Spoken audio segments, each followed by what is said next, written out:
All right, ladies and gentlemen, we are almost in 20, and my partner is back from his Christmas holiday. Did you enjoy your Christmas, sir? Yes, I did. Did you? Hey man, I worked, but I did get the NBA podcast out there though. So. Oh, hey, working on holidays is a regular occurrence for me. I just chalk it up to the game. So, as you can hear, Dallas Glenn is back out there. I think I did like 3 episodes by myself. Whew. I put in some work. Oh, they pay the cost to be the boss, man. Pay the cost to be the boss. Yeah, I wonder how Jerry Jones feels. Oh, well, speaking of throwing out money, if we're going to go there immediately. Good God. Talk about a waste of investment. A low ROI for the business majors out there. I don't know. I'm just saying. But anyway, this is your football podcast. We're doing both college and the NFL on this one because New Year's coming. Everybody trying to still have their little fun going around. So we decided we're gonna do college and the NFL at the same time. So without further ado, Dallas, we're gonna jump into the college round first, if you don't mind. Oh, makes perfect sense to me. And first off, since you was not here last week to talk, I'm giving you the floor because something huge happened where you stay at. Oh, we're going to talk about like the 43-point spread in the Oklahoma game, or is there something else? Because Jim Harbaugh didn't get fired. No, we talking about what happened in your town, in your living space. Oh, national championships. Yeah, we gold around here, baby. Division II national champions in football, 4 years in the game. First season was 2016, and all we know is we turn around 4 seasons later, 2 national championship game, and we got a regular freshman at quarterback. So, hey, things are looking good over here in Pensacola, Florida, and for the University of West Florida Argonauts. Then you had to travel the whole time in the playoffs. We were on the road the entire time and faced 4 different undefeated teams, 2 of which were number 1 seeds, one of which was from our own conference. So we win real national championships over here, baby. I don't know what you guys are doing over there with your Big 12s and your ACCs, but we play real teams and real playoffs. I knew you had that in you. That's why I wanted to get it out of your system. Oh, See, I look out to you, man. Well, that somebody has to, hell. So, yeah, shout out to University of West Florida, beating Minnesota State up in Minnesota to win the D2 national championships. Shout out to you guys. Suck it, Adam Thielen. So, with that being said, let's go ahead and move on because I did week 2 of college football, and some things happened in the second week of the whole season, Dallas. Yeah, so there wasn't a game on Sunday, so it was just from Saturday to the last time you did it, right? Pretty much. So Hawaii and BYU put on a show.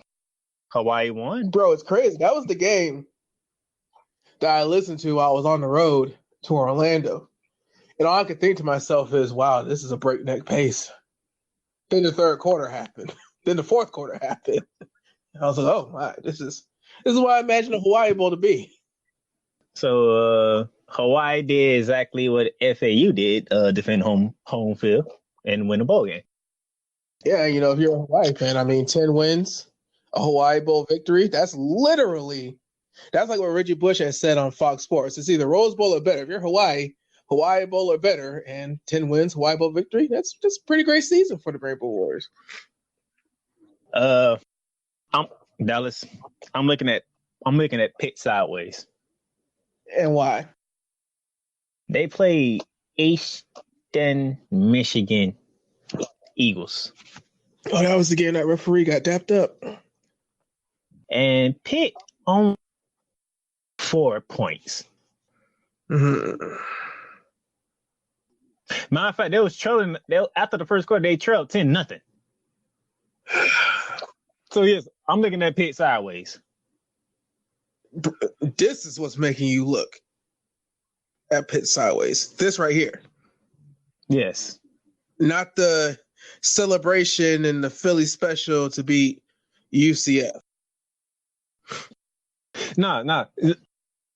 I don't think you heard when I did the last week podcast, but I literally was looking forward to Pitt to beat the brakes off these boys, because there's no way these boys should be hanging out with them.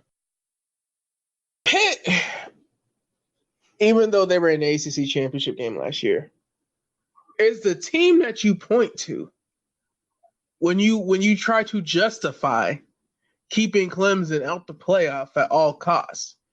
Pitt is a team that had a fairly big win, all things considered, when they did the Power 5 a solid and knocked off UCF. They started to crumble down to nowhere land that everybody didn't think was going to happen, at least not as early as it did. So, hey, we tolerate the T-shirts and the celebrations. But Darnell, they were making T-shirts and celebrations for beating a team from Orlando, Florida, that can go win a BCS Bowl, then go 1-11 the next 2 years. It's very volatile down there in Orlando, Florida. And this is the team that was just playing Clemson for a Power 5 conference championship less than 12 months before said T-shirt and celebration. They were supposed to beat the brakes off. Good God, this is what I'm talking about. This damn tornado set. Mark May, Aaron Donald. When is the last time you went on Aaron Donald's Twitter and saw a retweet about Pitt football? The alumni, the famous players that came from there. Mark May don't ever be talking about Pitt games, a college football final, or college football. When's the last time Dan Marino? They said Dan Marino was a jerk in Miami. When's the last time Dan Marino said anything about his Pitt Panthers? Tony Dorsett's still running after that 9-yard touchdown. What's he talking about the Pitt Panthers? Eastern Michigan did what Eastern Michigan was supposed to do, Darnell. That was keep it close. Now, if their quarterback hadn't gone and jaw-jacked the referee, they might have won. And then it wouldn't have been sideways. It would have been like, what the hell? And speaking of what the hell, perfect segue. Did a Power 5 team get shut out in a bowl game? No, Darnell, we need to sit back and get comfortable, because usually the show runs about 90 minutes and we are going to take our time. You're a Florida fan. I'm a fan of a school that's fairly new in football, but we're already doing pretty good. We need to talk about this, Darnell. What the hell? If you had told me at the end of the season Florida State would be a more respectable program than anybody in the state, I would have threw my head back in heavy laughter. But goddamn, you get shut out by Louisiana Tech, and the best part is Manny Diaz says he's going to overhaul the offense. Where is Miami's president saying that he is going to overhaul Manny Diaz? And where is the Florida Department of Commerce and their legal enforcement division to sue Temple? Sue Temple. Whatever agreement Temple had, whatever money Miami paid for the buyout, Temple needs to, because that's 2 coaches in a row, ain't it? The hell is going on here? Miami. Don't get me wrong. We're not saying Louisiana Tech was some pushover team. No, we follow Louisiana Tech. We know what the Louisiana Tech is about. Miami It's a Hurricanes bowl season. It's a bowl game.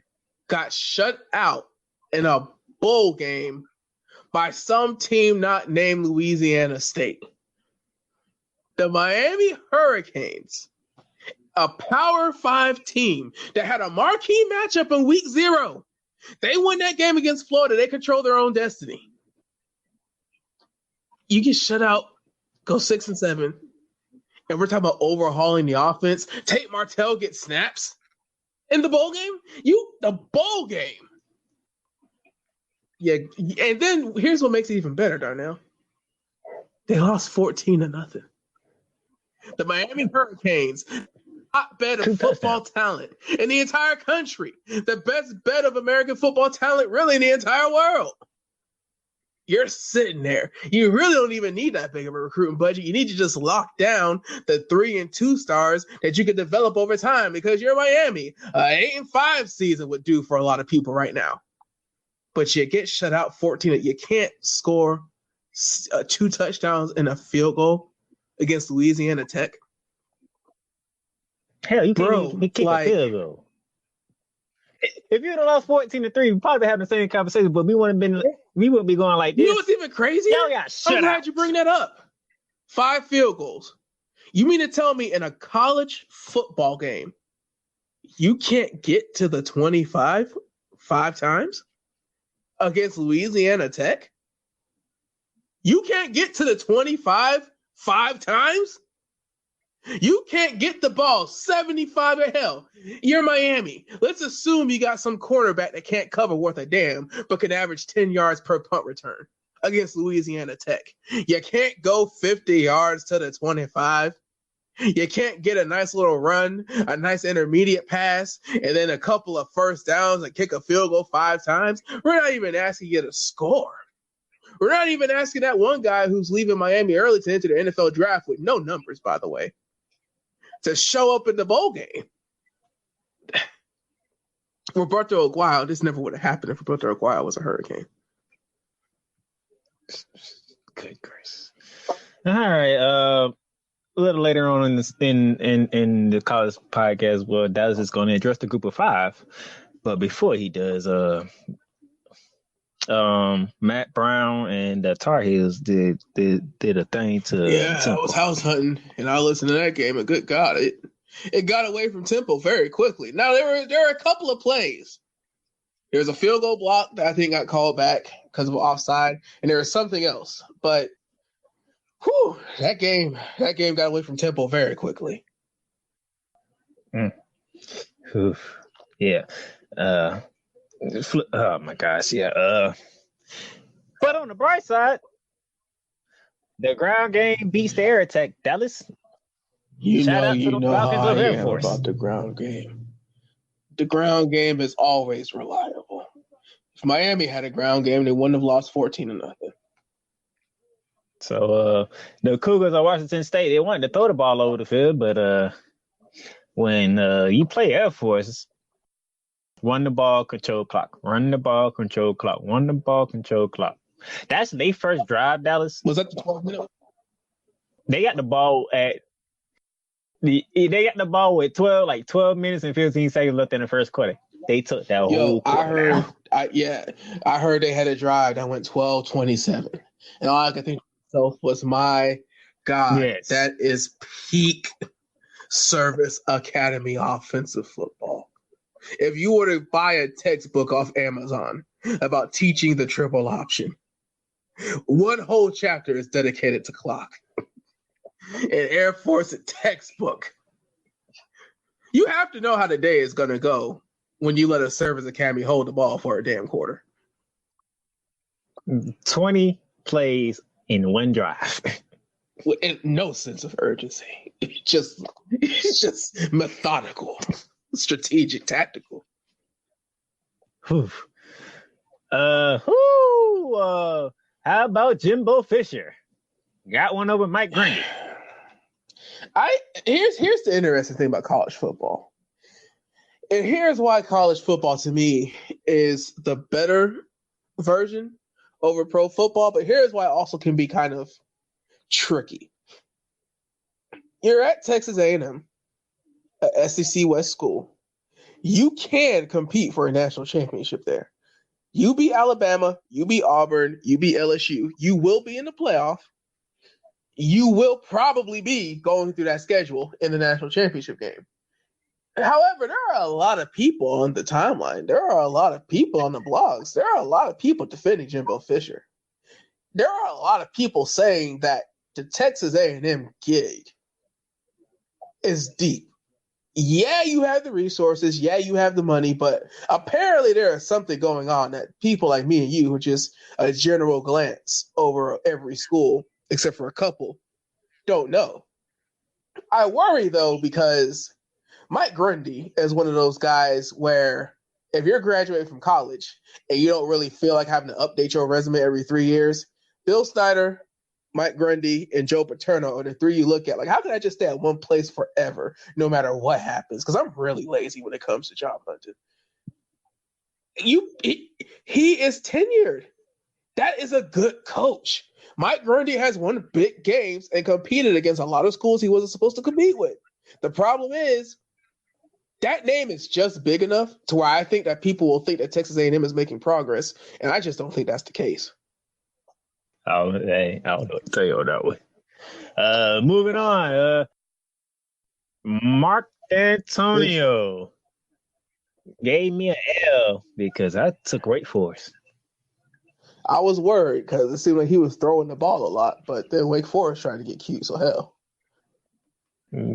Michigan State survived. Michigan State and Wisconsin confused me because I feel like both of their coaches understand that the Le'Veon Bells, Connor Cooks, Kirk Cousins, Jonathan Taylors, Melvin Gordons, I think they're beginning to realize that in college, you can win with any offense. It's just, it's going to be a lot difficult if you're not running a spread with track stars on the outside.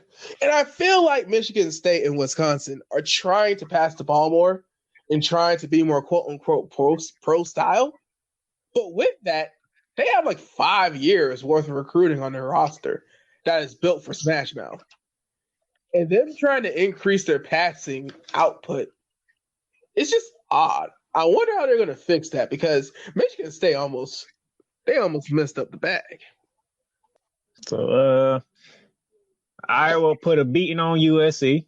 That was expected. USC still got a lot of injuries, so like for y'all to show up, but y'all took this L. Dude, hey, when we were kids, we didn't talk a lot in high school, but when we were in high school, if you would have said that Iowa would have trashed USC, the basketball team, the football team, hell, the tennis team, everybody would have looked at you like you was crazy. Anybody in Stan's athletic department, if you would have said Iowa would have trashed USC in football, everybody would have looked at you like you was crazy and lost your damn mind. Anybody who played sports in high school or college, hell, even the pros, if you were an athlete at any level in the 2000s and somebody told you that Iowa would trash USC in football, you would say, man, you about to make a lot of money because ain't nobody taking that bet. But at the end of another decade, we look at USC and we wonder what the hell is going on. Thank you, Iowa. Notre Dame, they handled what they did what they needed to do to Iowa State. Another season where we're starting to wonder what's the benefit of being independent besides the money. And if it's all about the money, then hey, it doesn't matter. But what's the benefit? You're going 11-2, and they would have done any better than that one team we'll talk about in a couple minutes. But hell, I mean, shoot. All right, so let me go ahead. We're going to shift gears into the New Year's 6 that's been played already. And Memphis, they won the bid. They won that. They won the American Conference. They won the play. They won the Playmakerz Blog Championship. And Penn State sent the message. I think that's why going forward, we definitely have to keep this as a regular season newspaper championship. This is why in the first year I called the audible, because I had a feeling, especially with Hawaii getting a very good win over BYU. That's a strong win. If everything was still alive and we had all the nice little numbers and digits or whatever, that would have been a very, very big thing in the equation. But, dude, the crazy thing is, if you look at the final score, the first thing you think to yourself is, okay, how much garbage time was there? Because Memphis scored a lot of points. When did garbage time start? And the crazy thing is, garbage time didn't really start until maybe more. If I had to guess, it would have been at halftime because the score was 35. See, here's the crazy thing, though. 35-23. That's only, 12 points? See, the reason why that sounds bad is because it's high numbers. If you say 12-0, you're thinking, oh, it's a defensive struggle. Memphis could come back. It's still a 12-point game. That's not garbage time. Memphis ended up putting up 39. Now, Penn State hit up a 50-burger, and their running back rushed for over 200 yards. But that's the crazy thing with what ifs and buts. You have a running back at the college level that went off for 211 yards in the bowl game. The running back in the Big Ten, he's just as hurt as everybody else, if not more. But he got some strong legs in the 13th and 14th game of the season. So, right here, I'm gonna pause right here because since I went ahead and did this one, I'm gonna give you a recap of what happened, what took place with the Group of 5 teams and the Power 5 teams. Chris Peterson and the Huskies of Washington gave his old team a beating of a lifetime. Louisiana Tech took down Miami. Got to give them one on that one. Give them one on that one.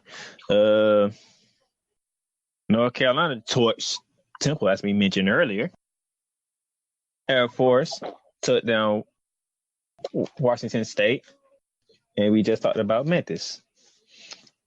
So when you see, all you Group of 5 fans out there, you're like, hey, we 3-2. We down one game. We probably still got some motivation. Yeah, you got Navy going up against K-State coming up.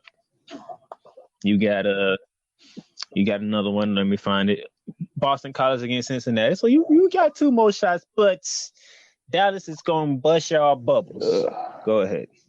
It's not been looking good so far. In fact, what are the other games that we have that are Power 5 Group of 5 matchups? Boston College, Cincinnati, and Navy and Kansas State. The good news is the record might be 500.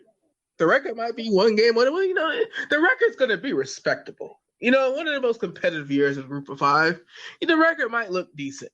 It might not get away. The problem is Kansas State and whoever the hell else the other team was. Okay. I mean, you're beating somebody, but you're not. You have a Power 5 win, but you don't. Because Baylor, in fact, no. Let me go back to last year. Everybody knew Kentucky didn't have a shot in hell of making the playoff. Everybody knew that if Kentucky went 14-1, won an SEC championship, some ish would have went down to where Alabama would have took the 4 seed, or Ohio State or Wisconsin, somebody, Notre Dame, like somehow, some way, if Kentucky last year went all the way through with Benny Snell and Josh Allen, carrying the team all the way through, an SEC champion Kentucky was not making the playoff. And that's how you have to look at Boston College and Kansas State. Kansas State is leaving an era where they basically had the same coach for 40 years. There was a little break, but it's a new culture, a new era, a new everything. And then, Darnell, we have to assume, dealing with Bill Snyder and not winning a national championship for 40 years, you have to assume Kansas State isn't willing to, a lot to the athletic budget, much less the football budget. So Kansas State's probably never going to win on a major level, which means that Navy winning that game and getting to 12 wins is nice if you were still independent. But being a part of America and not even getting to play your conference championship game, well, okay, that's nice going forward, but it ain't nice now. And for Cincinnati, bro, I don't know what to tell Cincinnati. They had 2 shots at the same team. Hell, there was a scenario where they could have been national champions. The first game is for home field advantage. You lose that one. Then you lose the game the very next one. It's the same team, the same playbook, the same guys. You're from the same conference. You beating Boston College, or God forbid, Boston College beating you. I can't remember who said it, Darnell, but it was somebody who's a little bit older in the game, somebody real tenured and experienced. So he basically, I think it might have been Mac Brown in an interview, but somebody said that the Group of 5 needs their own national championship, along with maybe the playoff expanding. And dude, that was Mac Brown, because you tweeted me. Because I'm sick, I can't remember shit. But okay, so Mac Brown said that. Dude, Mac Brown is at North Carolina. Mac Brown is in limbo.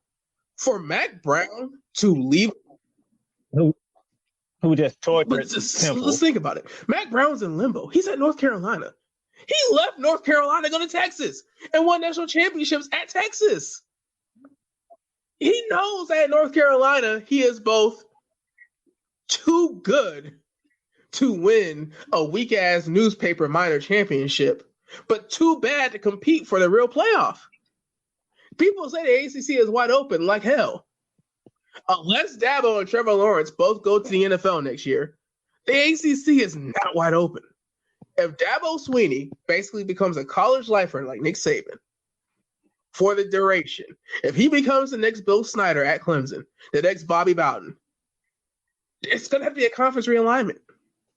You're going to have to change something up. So, your top group of 5 teams will probably be what? Boise State? Mm-hmm. Got blown out by Washington. The national champions is Memphis, right? Got blown out by Penn State. Upset team that likes to upset group Power 5 is Temple. They got manhandled by North Carolina. UCF, they played Marshall. I mean, pretty much, and Appalachian State, they play. I forgot who they played. They played a group of 5 team and handled their business. Oh, UAB. Yo, top teams that you can throw out there all got smashed by a Power 5 team. Pretty much the group of 5 took a hit. So we know what next year is going to be about. And I'm not trying to segue, so I'm going to say it very vaguely, but you'll know what I mean. The group of 5 performing this poorly in their bowls is 50% of extremely large portion of why we're probably never getting 8 teams. I don't think we're getting 6 teams. I don't even think we're getting a playoff scenario where the top 2 seeds get byes and the bubble teams play quote-unquote playing games with the 3 and 4 seed. I think that this decade, from when the playoff was considered, from the Alabama LSU game that was in 2012, all the way until Florida State making the first playoff and Jameis having that hilarious interception that still rings true in my mind, all the way until now with the UCF run and what this year could have been. I think this decade as a whole was the best chance we could have had for the FBS being like the FCS on down. But I think this decade also showed why there's the haves and the have-nots. Now, we could be like basketball, where there's A, AA, and AAA. But, bro, like, A, how do we make the FCS AAA? Do we still call them the FCS? What do we call the playoff? Who gets into the playoff? Like, what? Basically, it's just shown like there's no reason. Because at worst, the newspapers can still just say F it and vote their national champions. And because of the way that it's been grandfathered in, schools can still claim national championships from other selectors. So I don't think it's ever going to be fixed. I think this decade was the best shot we had of the playoff actually being a quote-unquote real playoff. Speaking of playoffs, where you want to start, Dallas? The ass whooping that took place or the comeback heard around the world? I say we start with the thing that's I don't think we're surprised at the Clemson-Ohio State game being the way it was. However, I think that after 4 shots in 5 years, after Jalen Hurts' season, after the experience that Jalen Hurts has in BCS / New Year's Six / college football playoff games, just the sheer I think somebody asked in the presser. They basically asked what I told you in the text conversation when you said it was a terrible pick, which it was.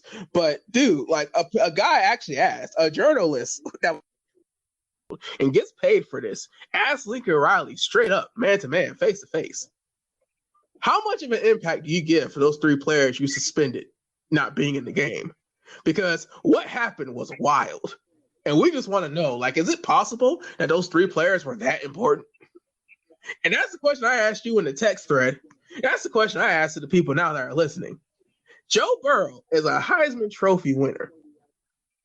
Heisman Trophy winners do not often do well when competing for national championships the same year, at least in the modern era, 95 to present. I mean, hell, I don't know what the hell Danny Werfel did, but I mean, so you have that weird tick on your side. And you also have the fact of like, well, hell, if the Big 12 can't do anything, at least they could score a point. That was not the case. Jalen Hurts had to score touchdowns with his legs. I think the issue is going to come down to, in hindsight, Darnell, because there's not really much of the game to actually talk about. Joe Burrow had 7 touchdowns in one half. It was practice. It was a scrimmage. It was an international friendly. It was England's. It was Manchester United versus a club team from Costa Rica. There's nothing to really get into except for how bad the pick was, which I just said, hell, a Heisman winner played in the game. Heisman winners don't win. Shit, I don't know what to tell you. I'm sorry. But, bruh, we got, what the hell, in hindsight, who in the hell would have kept it within 14 in hindsight?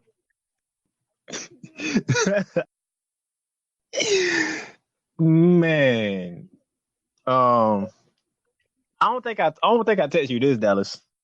But if you probably saw one of my posts on Facebook, LSU broke 10 records in this game. Because I know a couple, but they broke 10 records in this game. The first half by itself, they broke about 6 of them. Like you mentioned, Joe Burrow threw 7 touchdowns. That was a record. He threw for 403 yards in the first half. That was a record. Justin Jefferson catching 4 touchdowns in the first half. That's a record. You just seen touchdowns after touchdowns. I'm like, this dude is going in. They is kicking Jalen Hurts in Oklahoma behind. Make it stop. Man, it was so many graphs thrown on social media, different ways to trying to say stop that damn game. Damn game. Throw in the towel or something. This is ugly. I mean, listening to it on the radio, there was a somberness. There was a quiet. Like, you could kind of tell it was, but it was weird to think, like, damn. This isn't the Orange Bowl. This isn't the Rose Bowl. This isn't the music. This is a college football playoff game, and it is actually over in the first quarter. Like, Oklahoma has been to the playoff 4 times.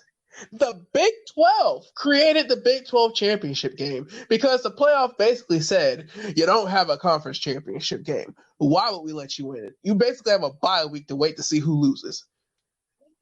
And Oklahoma has gone 0-4, and I don't think they've been competitive either time. I'm trying to figure out when the other two happened because Baker Mayfield, I don't remember him being in the playoff, but if he was, damn. They lost to Georgia, and I think in double overtime. I remember that game. That was out there in the Rose Bowl. That was a and damn Baker good Mayfield game. quarterback that one? Okay, so there's that. And what about the other one? Let me see. I think they played Alabama one year. They played Georgia one year. They just played LSU, and I think they played Clemson. It was Clemson. And they was going at it for a while. Deshaun Watson and Baker Mayfield. No, because Kyler played. Oh no, that was the Alabama game. So yeah, Deshaun Baker. Okay, so basically what you're telling me is, despite the difficulties he had this year, and we'll get to that, Baker is basically the only quarterback ever in Oklahoma history to be competitive when it really, like when it's not a one game, got lucky with the metrics. Baker has been the only one to be competitive for Oklahoma. These 1-year rentals have not been working. They had to get a former walk-on that 2 years as a starter. So you mean to tell me that in college football, 1-year transfer quarterbacks don't work?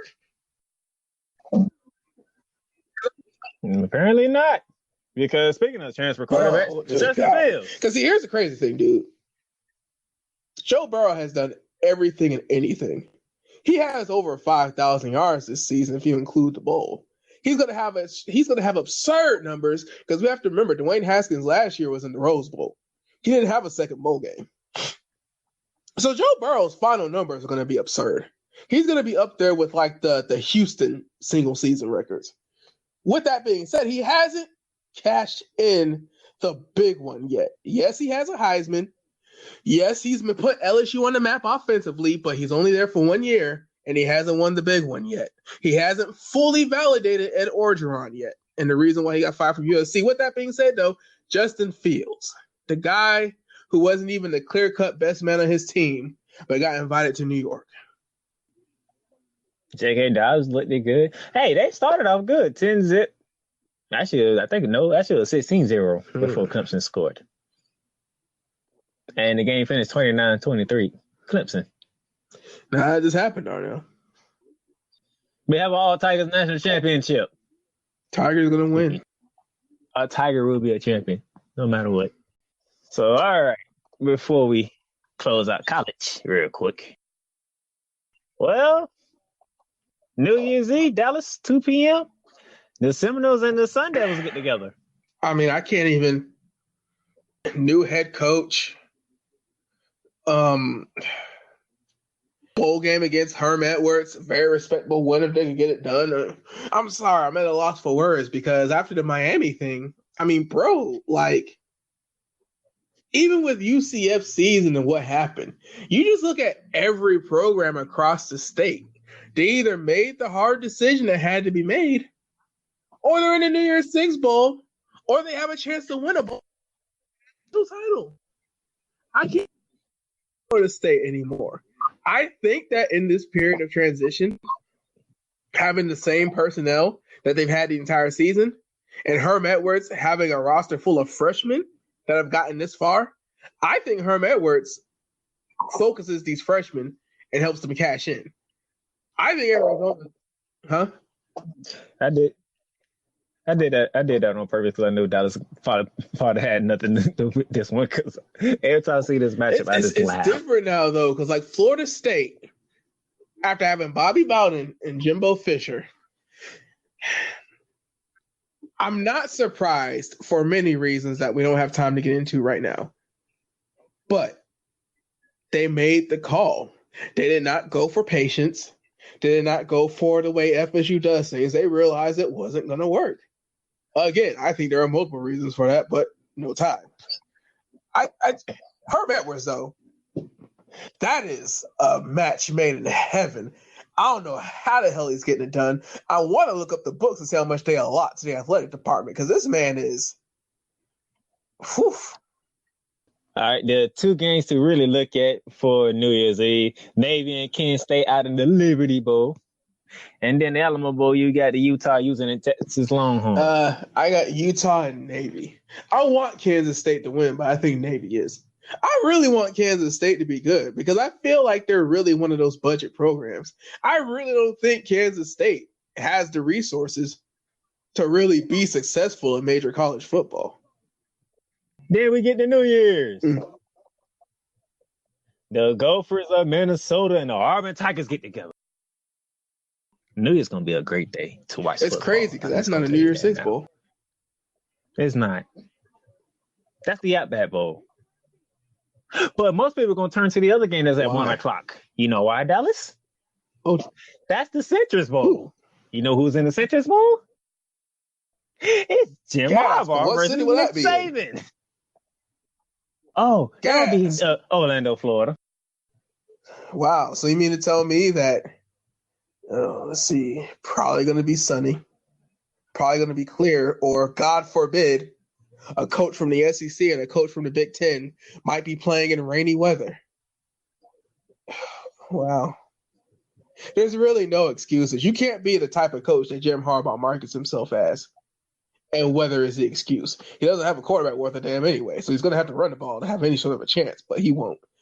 That being said, I mean, how Stephen A. Smith is towards the Cowboys, I am towards Jim Harbaugh. I know what's about to happen. And then we get back to the New Year's Six Bowls and Rose Bowl, 5 o'clock, Oregon, Wisconsin. I'm looking Justin forward Herbert to that. Can make a lot of money if he shows out this game. The Los Angeles Chargers are right there. The Los Angeles Chargers might know what they want to do, but they need to see a winner. They need to see a performance because that number 6 pick is very valuable. And then the other the last and final New Year's Six game of the college football season, the All-State Sugar Bowl down in New Orleans, Louisiana. That's also the site of the national championship. That'll be played on January 13th. That's when the Georgia Bulldogs and the Baylor Bears get together. That shit sucks. So, you got that. And then January 2nd, the day after New Year's, that's your Boston College Cincinnati game. That's your Birmingham Bowl. And then right here in Jacksonville, Florida, the Gator Bowl, which is one like the biggest disappointment I have ever seen since I have been following college football. When Indiana and Tennessee get together. It's weird because obviously I don't know if there are actual fans of bowl games. I don't know if there are actual like singular bowl game historians and stuff like that. What I do know is if you're from Jacksonville, there's three things. There's the Jaguar season, there's the Florida-Georgia game, and then there's the Gator Bowl. I mean, minor league basketball is hit or miss here. The college basketball teams never make the tournament. And the Jacksonville Suns, I mean, God bless them, is minor league baseball. We don't even know minor league baseball is going to be around in a decade. So, dude, the Gator Bowl is whack. The Florida-Georgia game, I mean, it delivered depending on who you're a fan of. And then the Jaguar season was the Jaguar season. Bro, Tennessee and Indiana? No wonder crime is up in the city. There ain't shit to look forward to. Who the hell wants to see Tennessee, Indiana? Yeah. Anyway, January 3rd on the first Friday of the new year, Ohio, Nevada. January 4th, Southern Mississippi, Tulane, and finishing out the bowl season will be on the Monday, January 6th, Louisiana and Miami of Ohio. So we're about to finish the bowl season, Dallas. I don't even know who's doing what in bowl season. I know you guys play tonight. As of yeah, them Gators. Hopefully, by the time y'all hear this, the Gators already put up 60 on Felipe Virginia. French proud. Speaking of which, any update on whether he's entering the draft or transferring? Please tell me he's transferring. It's no word. Very Nothing has been interesting, said. considering the fact that he was hurt for the season regardless. So, interesting. You got a one-game lead on me. Ain't that something? Why is that? Yo, I said it and forget it. Let's see. You should be blowing me out right because you picked Michigan State. I said it and forget it. You should be blowing me out by now. Once Florida won the national championship, I stopped caring about the season. My season. I'm pretty sure you did. Dang, you picked you. Yeah, I knew you was gonna pick Hawaii. I knew that. I know you just went through the list, but how many games? Give me the number. 15, 14. No. Like, how many bowls are left? Let's see. 1, 2, 3, 4, 5, 6, 7, 8, 9, 10, 11, 12, 13, 14, 15, 16, including the national championship. Well, I can't even pick that one. So that's a free one for you. Because you picked Clemson, LSU, right?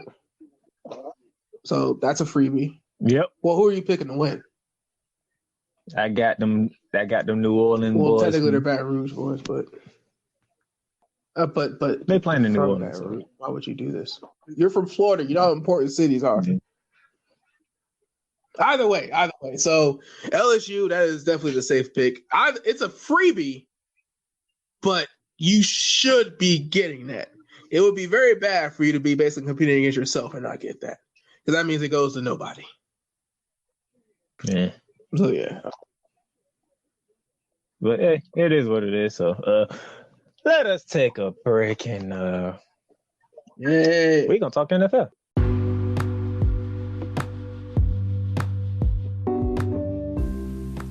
Have you ever thought about starting your own podcast? It's a long process. It's a hard, thought-out process. Yeah, I know. I was there from March of this year, thinking about how I'm going to do this, doing all my research, trying to get everything right. What platforms can we use and how we going to record it and how we going to make it sound good and make it all this happen. And then I came upon Anchor. The Anchor app on my phone, the easiest choice I could ever make to do a podcast. It's free to use. You don't gotta pay for nothing. You can record episodes whenever you're ready. You can edit it, and then you can release it when you want to. And you don't have to worry about trying to figure out how you're going to distribute it on other platforms, because Anchor has partnerships with Spotify, Stitcher, Google Podcasts, Apple Podcasts, Breaker, Castbox, Pocket Cast, whatever you name it. Because the Playmakerz Blog Podcast is the podcast that I use. We are on all them platforms. We are on 9 platforms just by using the Anchor app. So pretty much all the questions that you have questions about doing a podcast, go to the Anchor app or go to the Anchor website, anchor.fm.com, and just search through it, ask questions. Because I tell you, a free app that does all this, there's nothing more you can ask for. I even got friends, they doing their podcast on the Anchor app. Faith Talk, you might have heard of it because it's very good. And it's great that it's an app like this, it's a website like this that makes it easier for people to do podcasts and do what they love best, talking about the things that they love to talk about. So give Anchor a try, see how much you like it. We'll love to hear your podcast.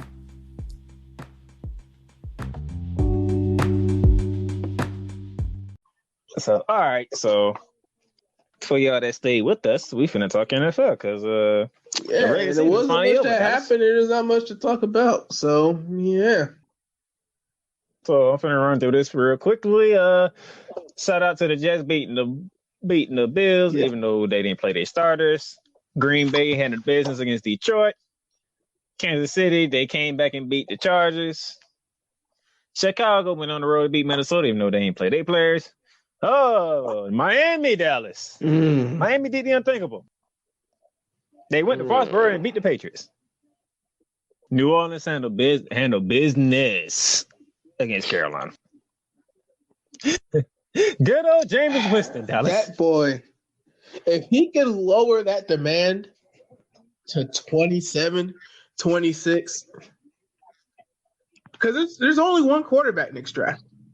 If Jameis Winston can lower that damn number, nope. 27, 26. Let's go down even further, homie. You might have threw for 5,000 yards, but you're the first quarterback in the history to throw for 30 touchdowns and 30 interceptions. I say it like this. Bruce Arians and Byron Leftwich damn near refused to run the ball. They had a rookie that had 19 no, they had not Shaq. Shaq isn't a rookie. Devin White is. They had a boy have 19.5 sacks, 2,000-yard receivers. The resurgence of Rashad Perriman, 5,100 yards and 34 touchdowns this is who Jameis is. This is what we knew he was coming out of Florida State. Jameis Winston is the exact quarterback that we looked at in the combine, that we looked at all 3 years he was a starter. Bro, this is Jameis Winston. Now, you can take a flyer and you could draft Jake Love or Drew Love or Jake Fromm or Justin Herbert. You can take a flyer on anybody not named Tua, Joe Burrow, or tanking for Trevor Lawrence. Go ahead, be my guest. But, bro, okay. If you're the Tampa Bay Buccaneers, who are you really in the market for? Where are you in the draft? What kind of picks do you have to trade? And who's on the free agent market right now? Okay. Shout out to Denver Broncos ending the season with a win at home over the Oakland Raiders. I know John Gruden's not happy about that. Hey, the Cincinnati Bengals beat Cleveland. I got news on Cleveland. Bear with me. Hey, speaking of bad draft positioning, but they have too much on the books at the quarterback position, so it makes sense for them to win. Without that MVP to be, the Baltimore Ravens still beat the Pittsburgh Steelers. Didn't think that pick would check out, but it did. And with that, it is interesting because when your starting quarterback doesn't play, you run the ball. But dude, the 2019 Baltimore Ravens, number one all time when it comes to single season rushing yardage. So for people saying this NFL is new and all that good stuff, I mean, bro, like Baltimore, they ran the ball a lot. They damn near ran the Army offense in the NFL. My Maroons, they finished the season. They closed out the LA Coliseum on a good note with the win of the Arizona Cardinals. Now we getting ready to move into our new stadium for next season. To make the playoffs. We'll get the wire in a minute. Now let's get to the real story. Dallas, Tennessee beat Houston. Clinched the wild card. Derrick Henry had 43 spot. carries for 211 yards. I know there were touchdowns included in that, but bro, 43 carries in a game that you had to win to get into the playoffs. Say what you will about Ryan Tannehill and his nice little quarterback rating numbers. Say what you will about Marcus Mariota and him not. Say what you will about the quarterback situation in Tennessee. Taylor Lewan and Derrick Henry are the largest reason why them boys are successful right now. Yeah, A.J. Brown, that's great. That's good. But take Derrick Henry and Taylor Lewan out that team and tell me how well A.J. Brown does. The Tennessee Titans are playing the style of football you need to play to win and get some upsets. With that being said, though.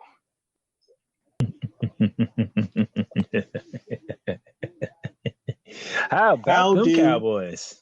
Them Cowboys. Put up a 40 burger on the Redskins.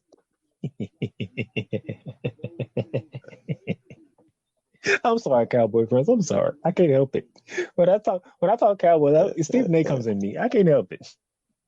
The only problem is the Eagles doubled the Giants. So who won the NFC East? If you're a Jaguars fan, hell, if you're a Rams fan, if you're a Cowboys fan, if you're a fan of a team that seemed to have one major glaring issue, there could have been other things. There could have been defensive issues. There could have been injuries. There could have been a lack of it. But if you're a fan of a team and you're thinking to yourself, we have pieces.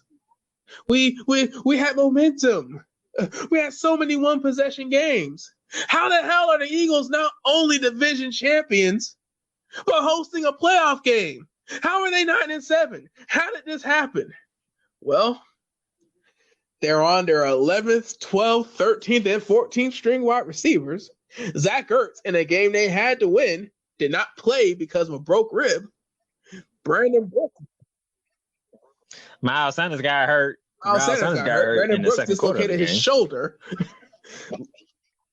Jordan Howard didn't. I don't think Jordan Howard didn't play. Man, I think he was. I know what I said in the beginning of the season, and I will not walk it back, but I will admit that I was wrong because look, the money Dak Prescott wants and the money Jared Goff got. I thought the Eagles were crazy as hell to pay Carson Wentz that money. He's still on his rookie contract. You still have the option. Let the market go higher. Let the market get bigger. Hell, let Carson hold out. I'm a damn. Matter of fact, Carson Wentz contract is the reason why Jared Goff got his contract. The Eagles front office before this season started, I would have said, I wish your ass would hold out because right now the city, the media, and the NFL thinks that we won a Super Bowl because of Nick Foles and not your always hurt ass. I wish you would hold out. Let the market reset. Let us draft a quarterback. Let us develop a quarterback in training camp and go 5-11. We just need 5 wins without your ass. Talking about some $130 million. But look, after the 2019 season, hell, he's worth the money. Because goddamn, who does he have to throw to? Who does he have to hand off to? Who's blocking for the boy at this point? Who's defending? Who's punting? Who's kicking field goals? What do the Eagles have besides? Hey. Jake Kelly is one of the best kickers in the NFL. Pitch pot and bullshit. As somebody who has Johnny Hecker, I am appalled that you would even try to defend a special teamer from the Philadelphia Eagles. Have some standards and have some shame. Either way. Look at the numbers. You're telling a Jacksonville fan to look at a kicker's numbers, okay? But I mean, dude, like Carson Wentz, 9-7, winning record, check. Won the division, check. 2 divisional wins to end up the season and crunch time, high pressure, check. Did it with no weapons, no running game, check. Check every box. The roster is completely different now from when it was at training camp. And, I mean, they're hosting – I'm trying to remember. They are hosting I'm gonna get to that. I'm gonna get to that. But yes, the Eagles are hosting the playoff game, and the team that they facing is the team that lost the Sunday night game because San Fran Seattle got back together. Beast Mode returned to Seattle. He got himself a touchdown. They was driving down the field. They was finna win the game. Pass to Jacob Holliston, the tight end, and he got hit right at the inch line of the goal line on fourth down. San Fran has home field advantage throughout San Francisco, with their free agent quarterback, is the number one seed in the NFC. The dude, like we just talked about. Well, I just talked about Carson Wentz. Like, dude, it was looking dumb. It was looking like a waste of money. I was asking some questions myself because Nick Mullins didn't look bad last season. But Jimmy Garoppolo came back. They stuck with him. They ran the ball and created an offense that went to his strengths, hit his weaknesses, and that boy 12-4. That boy has a bye week and home field advantage. That boy done won some games. And he had a clean sheet and over 280 passing yards. So he did his job. You know one team that don't have a bye week? Oh, wow. The New England Patriots. Miami. Good old Ryan Fitzpatrick. Ryan Fitzpatrick. Done in time. Ryan Fitzpatrick and the Miami Dolphins are actually in the perfect situation because Ryan Fitzpatrick won 5 games when an organization was actively trying to lose. I think it's hilarious that the Miami Dolphins fired their offensive coordinator. Like, you didn't score enough points. Your offense was weak. We need to go in another direction. Bullshit. You traded away everybody. You were actively trying to tank. You have the nerve, the balls, and the gall to fire your offensive coordinator. Okay, whatever. But, dude, they can either take Tua with the 5th, not rushing back from injury because they have a guy who won 5 games with this roster and apparently a trash offensive coordinator, or they can say, we're going position of need. We're going best available player who doesn't have injury issues, or we're trading out of the pick and we're entering the Trevor Lawrence sweepstakes. So two things with the New England Patriots, Dallas. One, they have won the AFC East for 11 straight years. They have won this division for a whole damn decade. A whole decade. New England wins the AFC East. And for the first time since 2009, they don't have a bye week in the playoffs. What a way to end the decade. What a way. What a way. Now, before we get to the playoff scenarios, if y'all listen to the podcast, y'all know how much Dallas love head coaches. And Freddie Kitchens is out the door in Cleveland. He go bye-bye. It's the right move. Good. It had to be done. The thing that sucks, though, is Freddie Kitchens was apparently emotional. He told in Rappaport that he thought that he had organizational support. Apparently, when they were in the meeting firing Freddie Kitchens, they sent out the tweet that Freddie Kitchens was going to be gone. But, you let him finish the season because it's over. But what's Haslam going to do? Because Freddie Kitchens got the job because he was supposed to be the guy for Baker Mayfield. Unfortunately, he enabled Baker Mayfield's flaws. So now what are you going to do? What head coach are you going to get that's basically going to spend an entire season calling for a mulligan because he has to rein Baker Mayfield in? Let's see. Pat Sherman is out and with the Giants. Another former Browns coach bites the dust. They haven't made it official yet, but before the Jazz had played the Colts, word came out that Doug Marrone would be dismissed at the end of the season. That's why you check your sources, Darnell, before you go off on the list, because there's a meeting on Tuesday. The Jazz ownership came out right after that report came out and said that they hadn't told anybody anything yet. And during Black Monday, when all the good recruits are getting snatched up, they're saying that the meeting's going to happen Tuesday morning. So as of the podcast, nothing's happened yet because Jaguars. Bruce Allen is no longer running the Redskins. Some things don't have to be waited on. You mind of fact, he was running the operation for the Redskins for 10 years, Dallas. They were 30 plus games under 500 under his tenure. That is 2 seasons worth of being under 500. And it's crazy because, team president, he makes key decisions, all that good stuff. You can do the whole he doesn't play the games. When you're the team president, the title team president alone, Dan Snyder is basically saying, I really don't want to be as hands-on as the media thinks I am. I really want to just be a fan and cut the checks and take home whatever money is left. I want somebody who knows what they're doing to run my team. Bruce Allen has no excuses. My God, the Redskins are horrible. What on other news? It looked like Ron Rivera looks to be the next coach of the Washington Redskins. That's going to be interesting when he got Dorian Haskins as his quarterback. Any other news I need to get into? You think Eli Manning's going to call it career? Because nobody's going to take his agent seriously when he talks about the 1 year number that he wants. And 2, he doesn't want to be a backup. Like I said, this draft, I think even the second-tier quarterbacks, I take one of them over Eli Manning. And then if you're a team that was supposed to need a quarterback, the rookies this year are actually pretty good. You're not as desperate for Eli Manning to take you through. You're not as desperate for even a Jameis Winston. And what the price you're not as desperate as you once were back when Nick Foles was the marquee name on the market. I don't know. This one tickles me. It shouldn't tickle me, but it kind of does. To sit, if you're a offense coordinator in Miami, your time is up because the Dolphins is parting ways, but they offensive coordinator. First the Hurricanes, not the Dolphins, but Miami offense don't go together with what it looks like. Oh boy.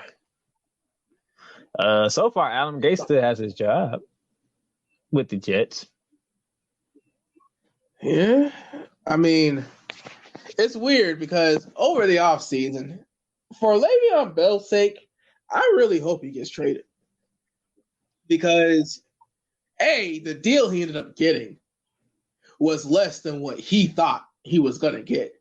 He thought that spending a year out the league, the NFL was going to miss a back like him. Meanwhile, Christian McCaffrey, Saquon Barkley, Alvin Kamara, it was basically shown that if you actually look for a back in college that is a value, like a very good receiver, you may get an all-purpose back in the NFL instead of just drafting north-south 300 carry a year backs and expecting to force them to be receivers. So Le'Veon Bell wasn't as important on the market as, he once thought he was. With that being said, Adam Gase refuses to embrace Le'Veon Bell, his talents, in that contract. I hope for Adam Gase's sake, Sam Darnold's sake, and Le'Veon Bell's sake, they just deal Le'Veon Bell. Because for an offensive guru whose players in Miami did wildly better after he left, Adam Gase sure doesn't know how to develop talent or utilize already proven talent.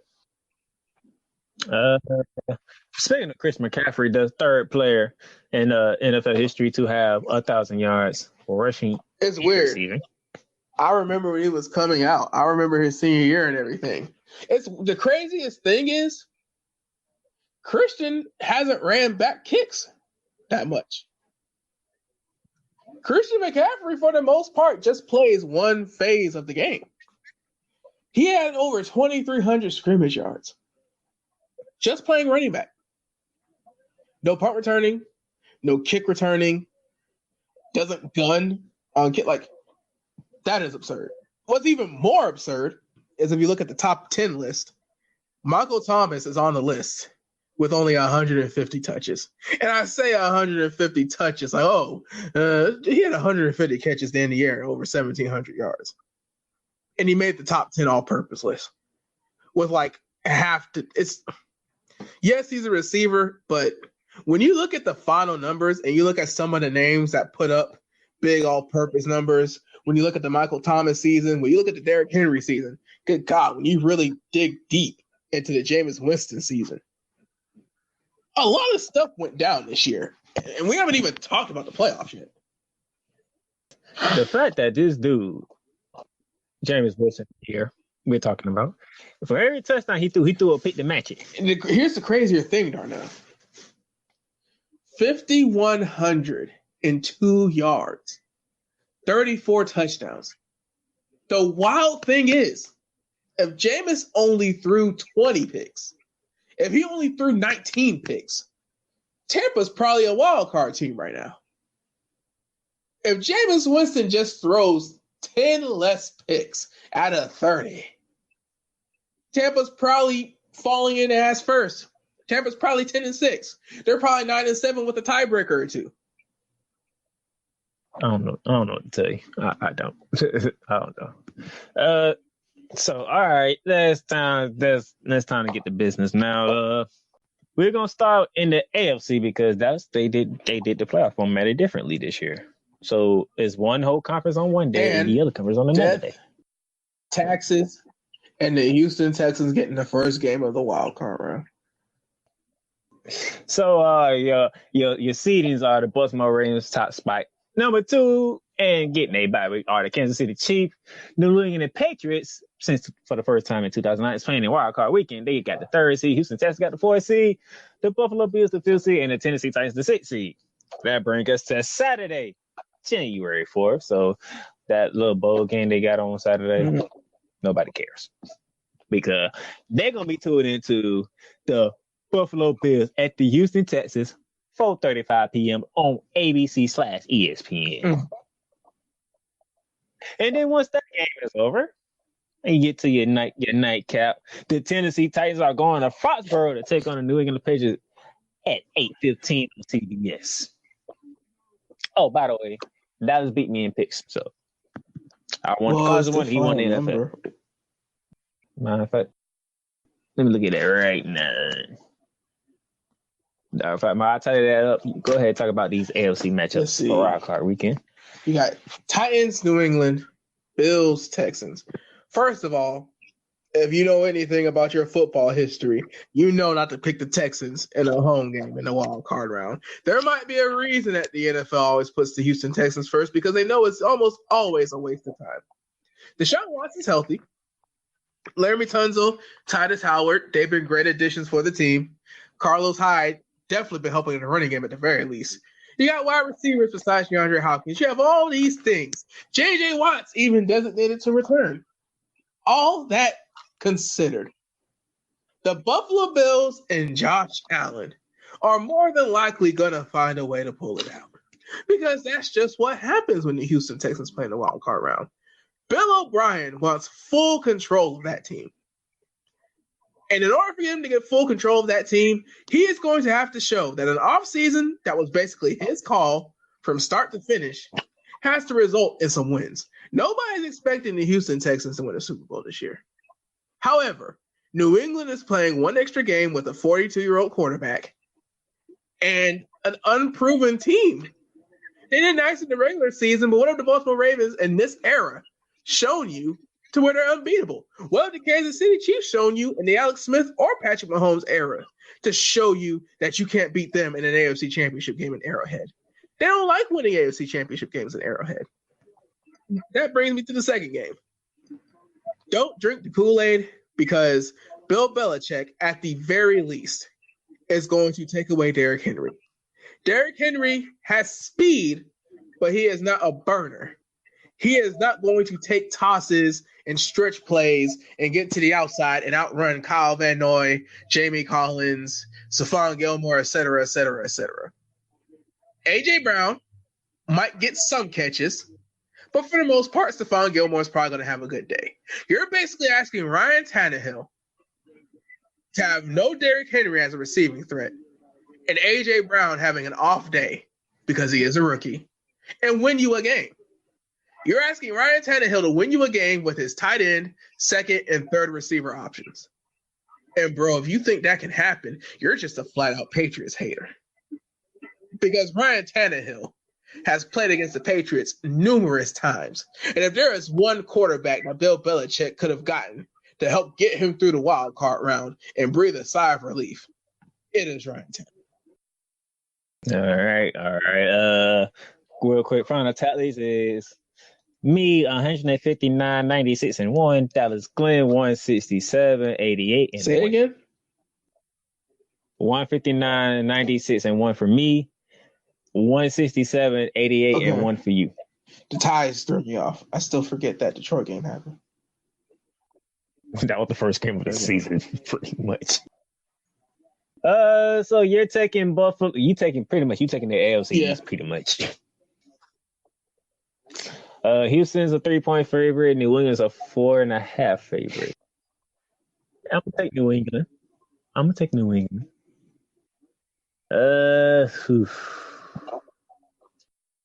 Buffalo has a good team.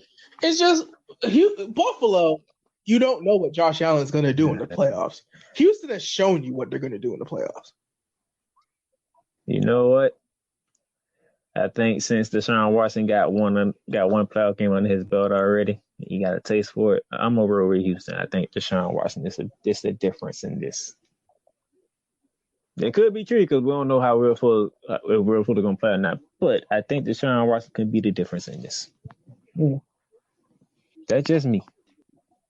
All right, the NFC side, we have the top seed going to the San Francisco 49ers. What did happen? Damn Niners. The second seed, the Green Bay Packers. Ooh, who wants to go to Lambeau Field in January? Your third seed is the New Orleans Saints. Ooh, the Saints got a road to go through. There's no chilling on this one. Your fourth seed is the Philadelphia Eagles, the winners of the NFC East. Your fifth seed is the Seattle Seahawks, and your fifth seed is the Minnesota Vikings. Hey, shout out to Kirk Cousins being Kirk Cousins. On a side note, dude, you want me fantasy football. That's about you being you on Monday Night Football. Well, he knows all fair and loving Kirk Cousins. Oh boy, yeah, I gotta love that man for that. Just being you on Monday Night Football playing against a winning team never fails. All right. Sunday, January 5th is the NFC wild card. And first up on the docket, speaking of Kirk Cousins, it'll be him going to that special place that is the Superdome in New Orleans, Louisiana, to take on the Saints. And I'm pretty sure me and Doc's going to go New Orleans on this one. Yeah. So, Kirk Cousins, Stephon Diggs, I'm feeling y'all can do whatever, but Alvin Kamara has resurfaced at the wrong time for anybody that's in the playoffs. The worst thing that you can the worst type of player you can go against is a receiving back. Because just when you think you've taken away the big play, just when you think you finally have Michael Thomas having his first bad game of the season, 10 catches, 75 yards, and a touchdown from the damn backfield. Poor Kirk Cousins. Y'all best bet is being a shootout. You might have a chance. I like the Vikings defense, but they ain't gonna be able to stop these boys. Michael Thomas, all he does is catch the passes. He ain't gonna outrun you. He ain't gonna burn you. He just gonna catch the pass. Alvin Kamara, he's starting to get his rhythm back now, so he's starting to run in the ball for chunks now. Drew Brees gonna be Drew Brees, by the way. How did Drew Brees not make the top 10 of quarterbacks of all time? You telling me the man who has all the passing records did not make the all 100 team? I think the problem is the historians and the guys who played in the 80s and have been coaching for forever, like Belichick, they're trying to respect the older eras. And they're trying to make sure that they keep context and relevance. Because, I mean, let's be honest, Johnny Unitas, Fran Tarkington, Terry Bradshaw's not on the top 10 list, but he won 5 Super Bowls. There's quarterbacks from other eras where you have to look, for example, who's better, Derek Carr or Ken the Snake Stabler? One has See, some people don't even know how to answer that because they don't know who the Snake is. They don't know that the Snake game managed the Raiders to a Super Bowl. in the era where the Raiders were dominant. But because of numbers and stats and fantasy, they're going to think Derek Carr is the best quarterback in Raiders history. So you have to include the older guys and understand that the numbers won't be the same. But come on, bro. Like, how? Especially the guy has all and the passing records. He won the Super Bowl in 2009. He beat Peyton Manning to win that Super Bowl. He won the first Super Bowl in a franchise's history. The older guys that they put on the list because they won. And they were all pros and stuff like that. But, brother, every passing record and beat Peyton Manning head-to-head in the Super Bowl. I just know that there's some guy on that list that played from 1970 before that Drew Brees is just better than. That's like Terrell Owens not making the wide receiver list. Now, look, man, I just made this quarterback argument, but you're bullshitting. There is no way in hell that a receiver from 1950 or before is better than Terrell Owens. I don't care what era it is. I don't care how football was played. I don't care what grainy images you show me. I don't care about the film. There is no wide receiver from 1950 or before that is better than Terrell Owens. You put Larry Fitzgerald on the list, but you didn't put Terrell Owens? God bless Larry Fitz. But, I mean, bro. Larry Fitzgerald, keep his head down, plays the game the right way, does whatever needs to be done. But Terrell Owens, man, really? How you put Randy Moss on there and not Terrell Owens? Literally, that era between Terrell Owens and Randy Moss. Here's another crazy thing. Like, the big three. Because, like, let's be honest, dude. Like, Michael Thomas, great. If Michael Thomas puts up 2 more seasons like this, because he's won games, he's been in the playoffs, he's been consistent. He has 2 more seasons like this, he's a Hall of Famer. Julio Jones, Hall of Famer. But, bro, like, it was Larry Fitzgerald, gap. Calvin Johnson, gap. Julio Jones, small gap. And now you have Julio, Odell, Michael Thomas, and Antonio Brown screwed his pooch. But Antonio Brown wasn't that conversation. This is the first era where you're kind of sort of looking at receivers that are consistently putting up ridiculous receptions and yardage numbers. Chris Carter, was he even a finalist? Because for the longest time, it was Chris Carter, Randy Moss, Jerry Rice, Terrell Owens, and that was it. That was the top 4. And it was asinine and insane that Chris Carter wasn't a Hall of Famer. For the longest time, that was the wide receiver debate. Those 4. And nobody even cracked the argument until Julio. So how the hell is Terrell not on the list? Chris Carter ain't on the list, but Larry is. All right, yeah. Let me get all right. We both picking New Orleans, but we had some issues with this all team 100 thing. The Philadelphia Eagles. Coach T is sitting back in Atlanta, smiling his butt off. The problem is his son is a Seahawks fan, and them boys are not happy about playing on the road for Wildcard Weekend. And they just got Beast Mode back and he just got done playing the Sunday night game. I'm feeling some Skittles. I think that's the worst thing that could have happened is Marshawn Lynch having a bad game. For if you're going to grade the entire thing, even if you curve it, I mean, come on, didn't get that 4th and 1. The game, the clock management was terrible. On the goal line play where he probably got his second touchdown. Ironically, if Marshawn Lynch gets that second touchdown, I think you get the 1 game investment and then some. But, 12 for 34, 1 touchdown. It was clear that the guy, his name escapes me, but one of the running backs that was on the roster that they apparently didn't believe in ended up having 10 catches or something like that out of the backfield. So I think Marshawn Lynch having a bad game, getting knocked back into shape, and, that's actually very bad for the playoffs because Darnell, Marshawn got 12 carries off the street. Marshawn didn't play the entire season, got 12 carries. And here's the crazy thing. And a touchdown. He ain't hurt. Marshawn Lynch didn't play the entire season. He was living his best life as a Raiders fan before they went to Vegas. Bro had 12 carries and a touchdown and is healthy. It's not on the injury report. That is effing insanity. That is the example of a human being that was born to play football, whether he ever makes it to the Hall of Fame or not. It doesn't matter if Marshawn Lynch ever gets a bust. He is a human being that was born to play football. How is he okay? How is he alive? He ain't nicknamed Beast Mode for no reason. If he got 12 carries coming off the street, I expect a good 16. Because remember, this is another week to get the playbook back in order. This is another week to create a heavy package. Because truth be told, the heavy package is a Marshawn Lynch package is going to have 2 tight ends, maybe single back so he can get downhill. So maybe 2 or 3 tight ends, single back so he can get downhill. That's only 5 plays.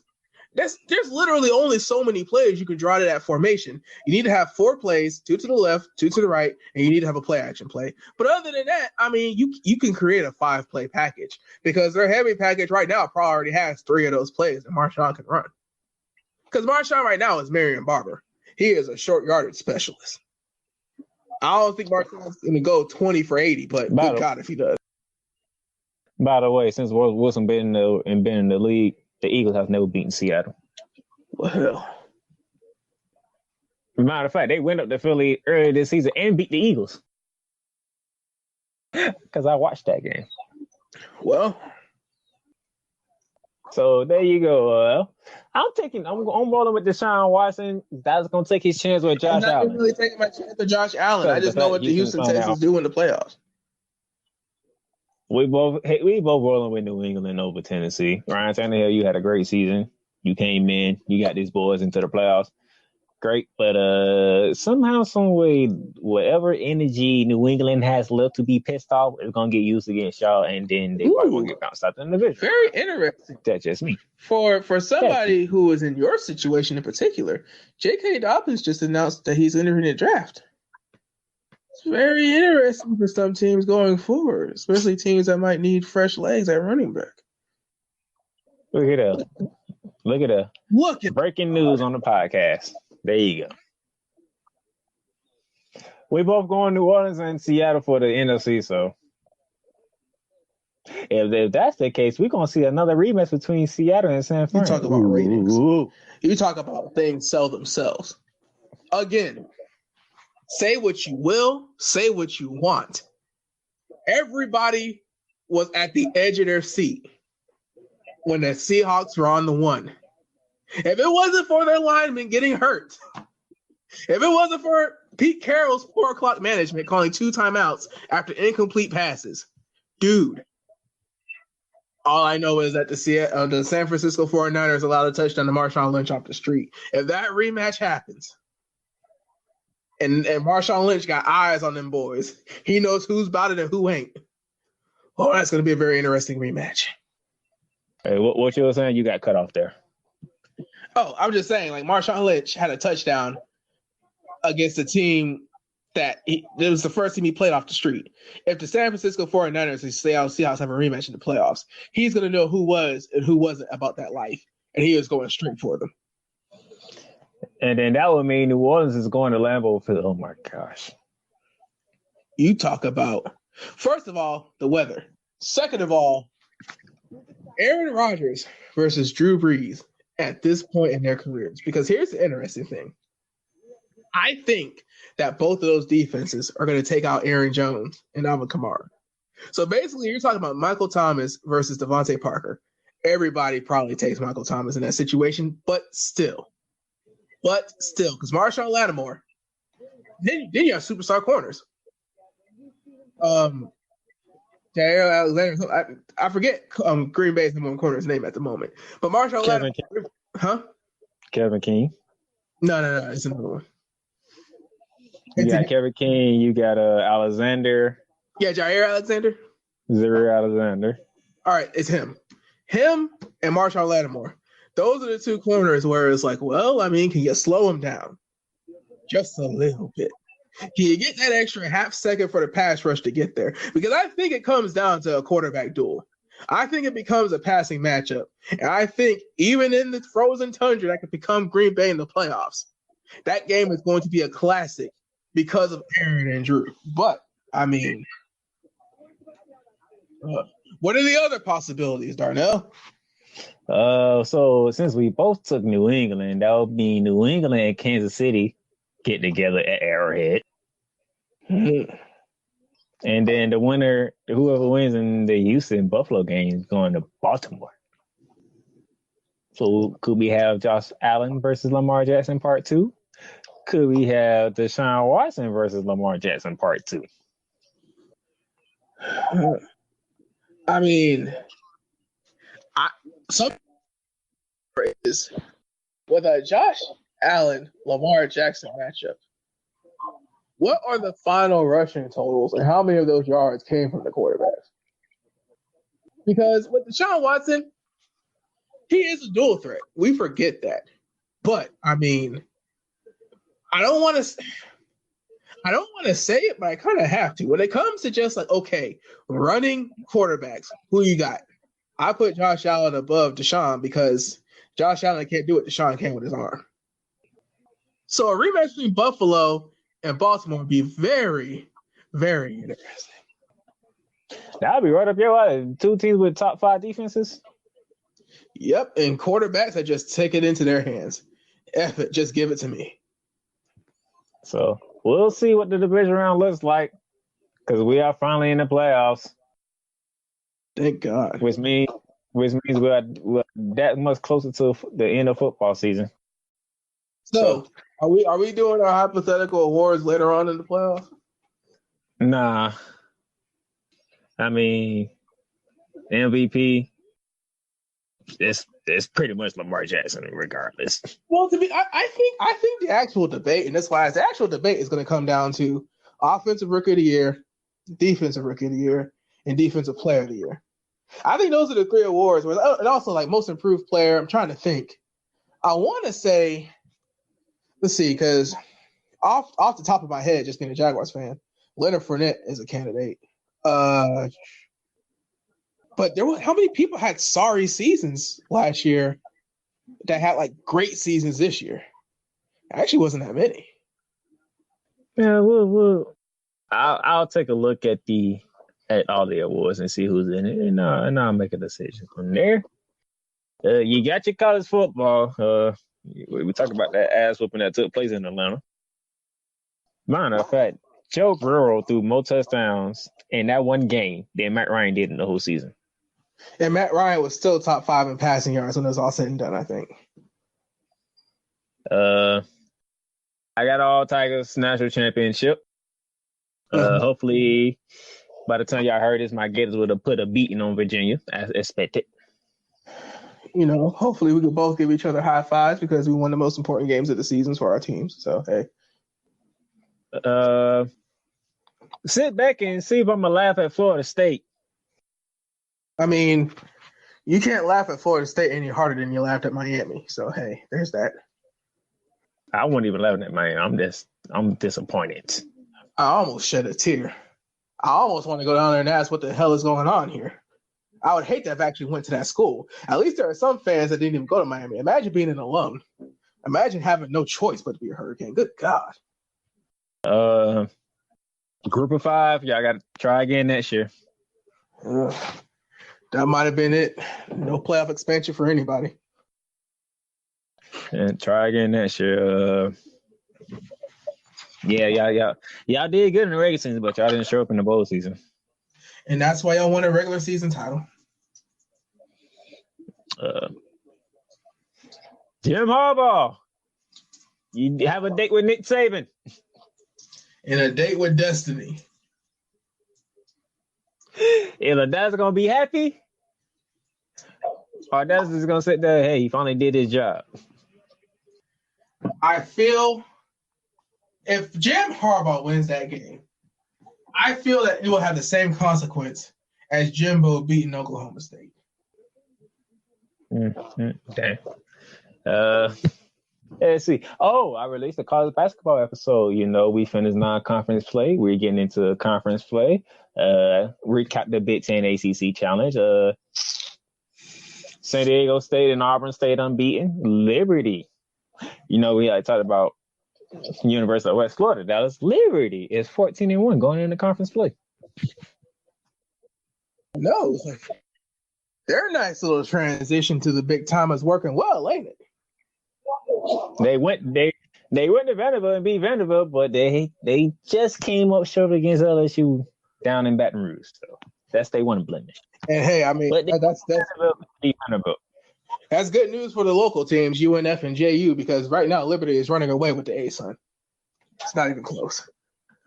And the state of the Florida Gators is listen to the podcast because I don't want to get into it. You can't have everything, but you can have some things. So, yeah, that's that. As always, Twitter, Playmakerz Blog, Facebook, Playmakerz Blog Podcast. Me, Donnell, Playmaker Silence, Dallas Glenn, both of us on Facebook. I am on Twitter. I have my own account on Twitter. Look like we're gonna have some changes for the new year coming. Waiting on some more information to come, but you could hear us on the radio pretty soon. Yeah.